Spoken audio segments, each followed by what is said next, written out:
Today's a biggie, guys. Today we're talking about fixing our gut. The thing is, I do believe that if I hadn't fixed my gut, I don't think I'd be here today, quite honestly. And with COVID around as well, I think it's particularly pertinent when I look back and I realise that I haven't had a bad cold or flu for over 5 years now. So there's obviously some correlation between the gut and how we cope with viruses. So let that be a lesson to you guys that this is really important, what we're going to be doing. And did you know that 80% of our immune cells are in our gut? Yes, 80%. That's huge, isn't it? So it makes sense then, doesn't it, that what we put in our mouth does make a big deal of difference. So there's lots of research being done at the moment, and here in the UK, cancer research is looking closely at the link between colon cancer and the gut. Because what they've discovered is that when there becomes a colony of one particular strain of bacteria overriding all the rest, that we then get inflammation, and the inflammation leads to a form of colon cancer. So that, alongside another line of research which is being done, links with immunotherapy. Of course, we all know that all the hopes of the future for cancer is at the moment based on immunotherapy, but immunotherapy still only helps approximately 30% of the people that take it, which is quite low, isn't it? But what they're discovering is that those 30% have really diverse gut bacteria or gut biome. So there's lots of lessons here for us to take a look at, isn't there? So what exactly is the gut biome? So let's start at the beginning, when we're a baby. When we're inside our mother, our guts are pure. There's nothing in there until the moment that we enter the birth canal. In the moment that we become into contact with air effectively, the baby is smeared all over with this wonderful cocktail of what we now know is bacteria, fungi, viruses, parasites, everything that we all come into contact with on a daily basis starts to be there for the child. And if that child is really lucky, it will be breastfed.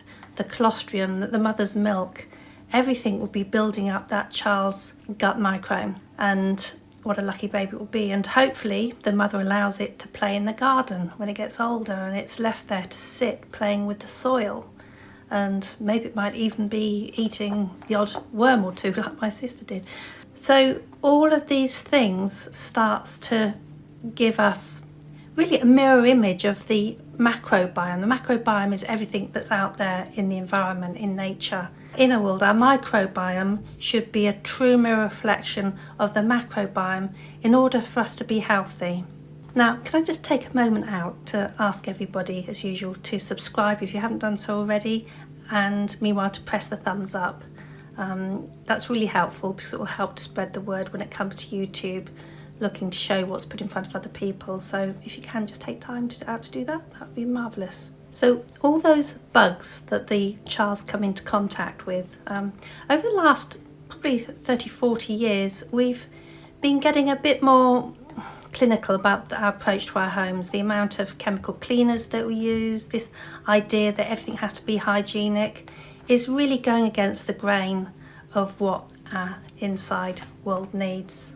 And this is the start of where everything goes wrong, really. If that child is unfortunate, quite early on it would have been given antibiotics. Antibiotics is exactly what they say. They're anti-bacteria. And the moment that we take antibiotics, we start to kill off a lot of the bacteria that's there, including the good ones. And unfortunately, a lot of them won't ever be replaced again. But let's not be scared here a minute. A year before I got my diagnosis, I was in hospital for 4 days on IV antibiotics for a really bad gallbladder inflammation, which had to get sorted out. But the reason why I say this is, don't be too scared if you have taken antibiotics, because with hard work we can build this back up again. But there are other drugs, often over-the-counter drugs like ibuprofen, for example, and other pharmaceuticals, that our gut really doesn't like it when those enter the system. And let's look at what we eat. A lot of plants, our vegetables, our fruits are being heavily crop sprayed. Again, over the last 30 to 40 years, the use of this is rising. and it depletes the soil as well as what it does to the fruits and veg when we eat them. And when we look at that soil, a lot of the microbes in the soil are now being killed off. And if you follow that through, it only makes sense at the moment that food enters our mouths, it's going to be killing off of a lot of the same microbiome for us that we need. So this is why I eat organic, quite simply. It's as simple as that. It makes sense, doesn't it? But then there's also the subject of meat. When we eat meat, it's not the same animals that our grandparents ate. Those very animals are being given antibiotics, and in some countries being given growth hormones. So we effectively get the whole thing doubled up, don't we, if we're on antibiotics, both with ourselves and those of the animals. So that's giving us now a lot of problems in terms of those antibiotics not working anymore. But I believe one of the biggest offenders here has to be junk food. When we look at junk food, whether it be takeaway or when we go to a supermarket, when we look on the side of a can, a lot of it doesn't look like foods that we know anymore, does it? It's full of sugar, that's often the first ingredient, and then the trans fats, the emulsifiers. It's not real food anymore, is it? And when we look at the whole Western world, the way that we eat, even if we eat lots of fruits and vegetables, the bacteria in our stomach that will be feeding quite nicely from the junk food, it will be starving out the other good bacteria that needs all the fibre from the fruits and vegetables. So if junk food's taken up quite a lot of your diet, that needs to be removed totally. So how do we know how bad is our gut? Well, it's down to poop, guys. At the end of the day, if you're having diarrhea, if you're having constipation, if you're unlucky enough to be having symptoms like IBS, if you're unlucky enough for your friends to leave the room, if you have a bit of wind, all of these are signs that your gut really is not happy and that things need to change. But the good news is we can restore our gut, and a lot of research, as I said before, is going on with this, and part of what they're doing is they're actually giving fecal implants. That is, they're taking poop from a healthy person with a diverse gut biome and they're giving it to somebody that's struggling, and really miraculous results are coming from this. And the future isn't about swapping poop. The future is about a strain of very sophisticated probiotics being available for people to restore their guts. But meanwhile, we can be doing a lot ourselves at home with looking at what we put in our mouths. Let's think about our friends and our gut biome for a minute. It's interesting because they like a lot of the same things that we like. They need good sleep, and what's interesting is that they actually have their own circadian rhythms, which I found quite interesting. They also like it when we move, when we get physically active, because when we do that, we literally get things moving, and they don't like us being constipated. They like it when things are moving through quickly in order to digest the nutrients and do the work that they're there to go. But the bottom line is that they love it when we eat lots of fibre. And the best place to get all that wonderful fibre is from fruit and vegetables. So for me, at the start of my journey, it made sense to overdose on fruit and vegetables. Now, I left out meat at the beginning, and the reason why is because meat, as it goes through the system, it takes hours, often days, to go through the system. And as it backs up, it starts to ferment. And I knew that for all the wonderful fruits and vegetables that I was going to be eating, they needed to be going through my system smoothly, like a lean machine. It just made total sense to me.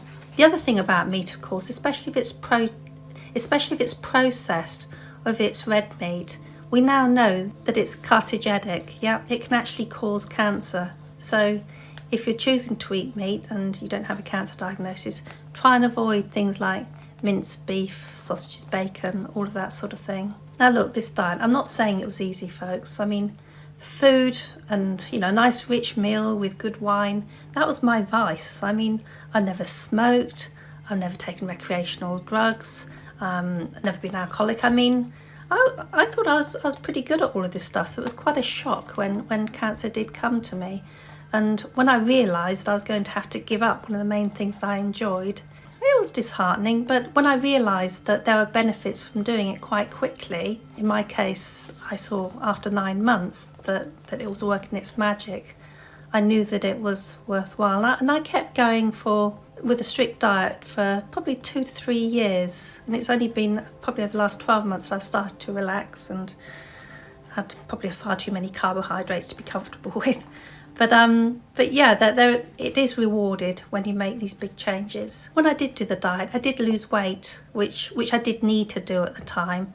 And so it was a win-win situation. So by doing that, my energy increased. What was even more interesting is that my mood changed. I found that I was being generally more positive in the way of outlook and the future.